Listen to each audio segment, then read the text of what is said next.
Today we're here with one of my favorite and most energetic Nitzavim alumni, Izzy Barnstein, who is on our program last year, one of our awesome fellows, and is currently studying and attending the University of Maryland.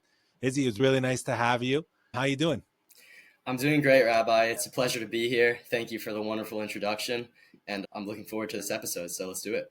Thank you, thank you. So Izzy, last year you were part of our Nitzavim fellows in Jerusalem, where we focused on training the next generation of Jewish leaders who are going onto college campus to become leaders on their campuses. Aside for the training and all the skills and everything that we do, is one of the opportunities that students have is to build a project, an idea of how to make a difference on their college campus, either for Israel or for Jewish continuity and Jewish life. And you guys came up with a really interesting idea, a really unique idea called Terrapin Tisch. And so I wanted to just ask you a few questions about it. Number one is, how did you come up with this idea last year? I really have to give the credit to my group mates for coming up with the idea. When we were first discussing what our project was going to be in Jerusalem, I was going for more fighting the anti-Semitism route, something along those lines. But my group mates were looking towards more of a Jewish unity route, which, looking back, was definitely the right choice for this campus, for the University of Maryland, because there's a big Jewish community here. And there's certainly aspects of anti-Semitism on the campus, but compared to some of the Ivy League schools and places like that, I think we should certainly be more focused here on trying to bring the large Jewish population together. So it was really my group mates. They came up with the Tisch. I think Aiden Melkin was definitely the mastermind behind it, coming up with the initial idea. And then we all worked together developing it further on from there. Why don't you explain to everybody what exactly is the concept of Terrapin Tisch? What's a Terrapin? What's a Tisch? A Terrapin is just a student at the University of Maryland, and 6,000 of the Terrapins at the University of Maryland are Jewish.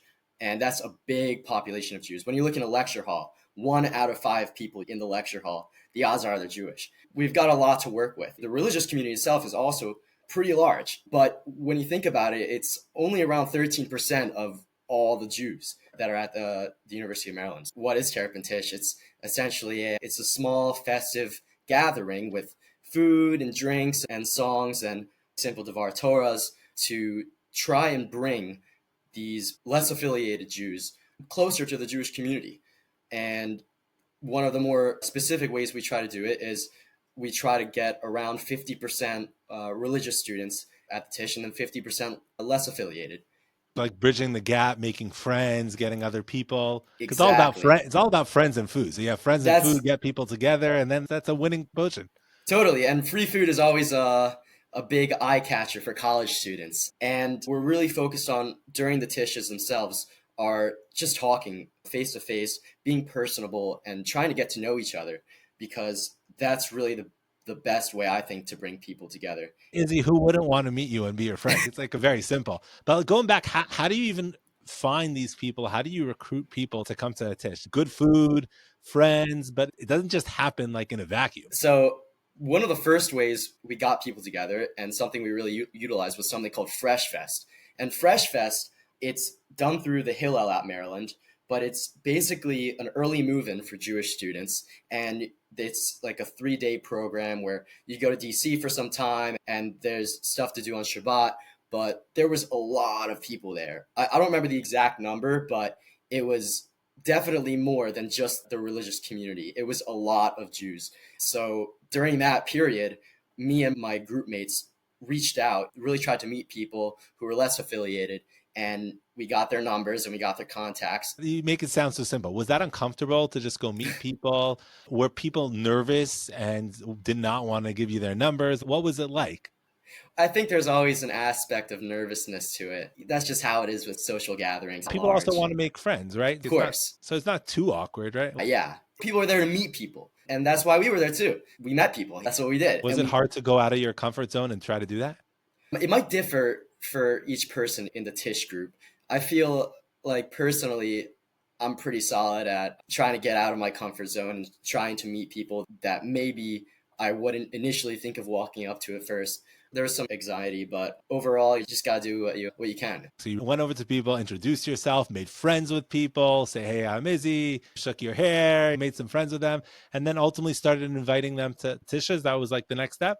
Yeah, we have our flyers that we make. Those are always a good eye-catching image that we can send to people, but just tell it how it is. I reached out to each of these students, and so did my project mates. And we just said, hey, this Thursday night, we're throwing down a little get together with some free food, homemade cholent. Some of them I had to explain what cholent was, but most of them knew what cholent was. So what is your explanation for cholent? Let me hear that. I say it's like a thick beef stew. I don't know. How would you describe it differently? What do you think, Rabbi? I think that's great. So my question is, are the people coming for the beef stew? Are they coming for the beer? Are they coming for the company? I think they're coming for all of it, and the singing included too. That's another thing we really try to put into our tishes. But overall, I think what people enjoy the most is just talking and being able to sit together in an apartment and have a reason to go and have a mission. It's having the driving force of Judaism behind it, which really just brings everyone together. It's really beautiful, and I think people really have enjoyed it so far. How has the feedback been from these students that may have never had a Tisch, never had a cholent, never sang some songs, never really did this type of hangout? What has the feedback been so far from these students? So far, everybody likes the cholent. That's something I've gotten a lot of good feedback about, even during the tishes. So that's great. And the other food there too, as well as the drinks. We're trying to get people to also branch out even more. Bring your friends and always have a plus one, trying to branch further out into that population of over 6,000 Jews at the campus. We definitely have a long way to go. Has it been hard to connect to people that maybe grew up different than you have? Has there been a disconnect, or have you been able to naturally connect and befriend them on a real level? One of the advantages for me personally is that I didn't grow up in a religious household. I'm personally able to connect with these people more. And a lot of these people I've met so far, they went to private Jewish school, but they never really felt that connected to the Judaism they were learning, which is something I could relate to. So having that area where I can relate to them has made it easier for me to reach out to these people. Being part of the Jewish community here, sometimes I feel a little bit closed off in a way because it's a bubble and it's hard to break that bubble. So it can be going out of my comfort zone, and it can be for us as a group going out of our comfort zones. And that's something we have to do in order to reach out and meet these people and build a connection with them. It's amazing that you're bursting out. Again, it's not necessarily always so comfortable. It's not so easy. But let me just think about it from a stance of pride. How many Jews so far do you think that you have now brought in to befriend you guys, to now get involved since the year started? It's hard to come up with an exact number, but the amount of people we've had come to our tishes so far, like different people, I'd say it's somewhere around maybe 50 or 60 individuals that we've had coming in and out. And there's some where it's more successful, some where it's harder, but I've definitely seen people who have been coming to Hilla more often after coming to our tishes, and people like that included with the students who have started coming repeatedly, people who keep coming back. Now the next step for us is trying to really get them into the meal culture in the religious community, because there's a big meal culture, especially on Shabbat, of course, in the Jewish community here. People hosting lunches and dinners at their apartments, and it's one of the most fun parts of being a religious Jew on this campus. So we've really been trying to get them to come to those, and reaching out to some of our other religious friends saying, hey, we got some people who are interested in Judaism and they're less affiliated. Do you want to invite them to your meal? They can really get a taste of what it's like here.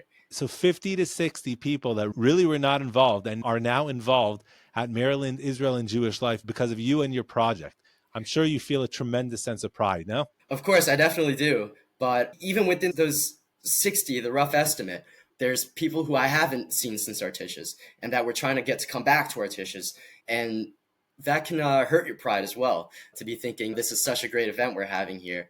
But some people, whether they're really busy with school or maybe they have other things going on, it can be difficult to try and get them back, even if they're really great guys. And I want to really introduce them to this beautiful community.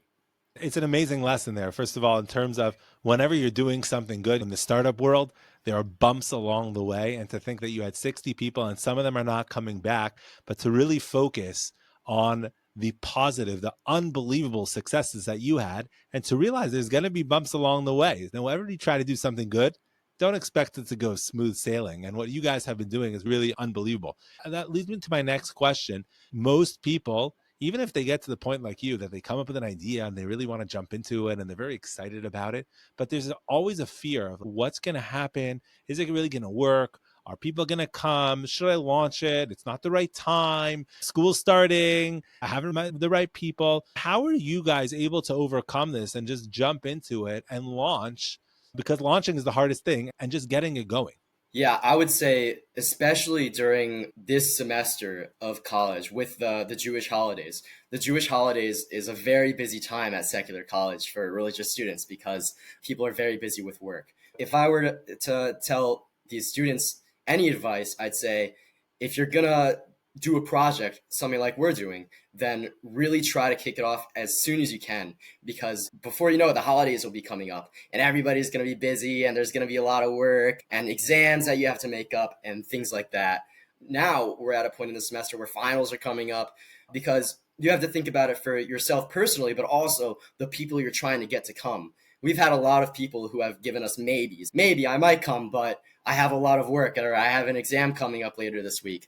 And especially at this point in the semester, that can lead to lower turnouts for whatever kind of project you're doing. So just jump into it as soon as possible, no excuses. And if you do it, hopefully it'll go. And that's also just another question I want to pose your direction is that what would you suggest to other Jewish students? Obviously, it's really hard. It's time consuming. You have so much going on. You've tasted a little bit about what it could be like by getting somebody that has never experienced what you've experienced and get them involved. So what advice would you give to people to say, hey, with not a lot of work, you could really change things, but yet you're balancing your crazy schedule? What advice would you give to fellow college students? I think in order to be successful in whether you're doing a Jewish Unity project or any sort of project, really, is just the personal connections that you make. That's really what's most important. And you can talk to people during your gatherings or during whenever you're hosting your project, but it's also really important that you reach out to these people when they're not at whatever event you're hosting, because that's how they know, wow, these people are really trying to get to know me and they really want me to be more involved in their community. So the best advice I would give is really just to be inclusive. Start inviting these people out to your events, whether it be meals on Shabbat, or there's also a lot of stuff that goes on during the week with Hillel and with JSU. There's always events going on. So just invite them. Ask them if they want to come. If you're going along anyway with your friends, you might as well bring them as well. Just be friendly, meet people, invite them. Let's zoom back a little bit and try to reminisce some of the good times here in Jerusalem that we had together. What was one of your highlights of the Nitzavim Fellowship last year? Definitely for me, I would have to say the Shabbaton we did in January, more specifically when we were riding those ATVs around the outskirts of Jericho. That was maybe the highlight of my year, really. I loved it. And I love being with all those guys. And Nitzavim in general was just a great way for me to meet some of the more yeshiva people and more of the seminary people, because I was at Bar Ilan University. So I was over in Ramat Gan and I was further away from this big group of people. So it was a great outlet for me to make those connections personally. But yeah, again, the ATV rides were definitely a great time. And how did Nitzavim help you like build a community of other people and help you think about what it's going to be like on college campus and making an impact? Whenever we had our classes at Mount Scopus or in Jerusalem, in more of the main city area of Jerusalem, just being able to meet those people, because I didn't get to meet everybody. That's one thing I noticed. I didn't get to meet everybody at the classes. And that's where I noticed this is how it's going to be at college too. You're not going to be able to get to meet everybody. There's a lot of people and you don't have a whole lot of time. But I would say it prepared me, because I was going out of my comfort zone, and that's carried over to college too, because I always have to push myself here to meet more people. At the final showcase, you had the food in the beginning, a little bit of champagne, enjoying all the company. And then it came, you guys were one of the 6 finalists. And you had your preparation sessions with us in Haran in that apartment, and we went over the presentation. And then you were called up to present. When you were getting up to the presentation, How did you guys feel about your presentation in terms of the ranking? Did you think you did a good job? Did you think that you were going to potentially win? What were your feelings? Even before the main showcase, when we did our classroom presentation, we generally agreed it was mediocre. Our presentation itself, we thought the content was good, we thought our mission was good, but what was lacking was really just our presentation. So between our classroom presentation and the actual showcase, what we really focused on, especially me and Aiden, since we were speaking, was just maximizing our presentation, focusing on getting it to the highest level that it could possibly be. Coming into the showcase, we had practiced a lot. We were pretty confident, not necessarily that we would win, but that we would perform to the best of our ability. And I would say that's what we did. When we got up there, I felt like everything went really well, but I wasn't entirely confident we would win. There was a lot of other great groups that we were competing with who also gave great presentations. I think after I sat down after the presentation, I had people coming up to me, "That's it, it's secured, you guys got the W." And I'm like, really? I can't see it yet. And so then what was the feeling when that was called? And the winner is Terrapin Tisch. What was that feeling then? It was surreal. It was really great. Felt like a dream come true. I think we all really enjoyed that night, and we had a fun time overall, which is very important as well. And it was great to win. We couldn't be prouder of the fact that you took this amazing idea, you worked on it, and you launched it. And you had those 60 people. You're already trying to figure out how to get those people to bring other students, so recruit more students, how to retain the students that you had, those 60 students, how to convert those 60 students to bring them onto different programs. That's really what it's all about, is taking, at this time when Israel and the Jewish people are going through some tough times, taking responsibility on your shoulders for the Jewish people and for the future of Israel in some way, shape, and form. That's what we run Nitzavim for. And we can't be prouder of you and everybody else in Terrapin Tisch and really everybody else out around the Nitzavim Fellowship last year.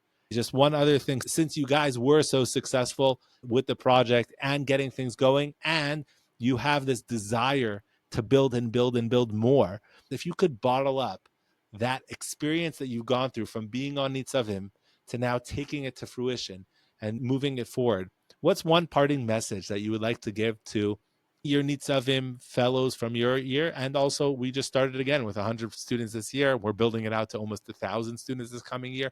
So what would be the message that you would give to everybody else, having gone through this process and now being a freshman and actualizing a project? I said it in my presentation that, especially after the events of October 7th, Jews, especially college students, are looking for strength and unity. And I think the best way to unify, like I said before, to be inclusive and to make these personal connections and to bring these people to your gatherings. Whether if it's you're doing a Jewish unity project or if you're fighting anti-Semitism on a campus where it's more prevalent, I think personal connections are everything. And that's what I would emphasize for these students. Make those connections and utilize them and strengthen them. And don't give up on people either. Even if it seems like it might be a lost cause, there's always hope. Amazing. Go out of your comfort zone a little bit, even if it's that fresh fast, meet people, say hi to people, befriend people, and who knows where that will lead. Izzy, again, we are so proud of you. We're so excited that you are on the program. We're excited of everything you are doing, and we look forward to continue following up with you, helping build Terrapin Tisch, and who knows where it'll be replicated to. Maybe Mish Tisch, Bing Tisch, who knows where. So looking forward to continuing and being in touch. Thanks so much for taking your time. Thank you so much for having me, Rabbi. It's an honor. Take care.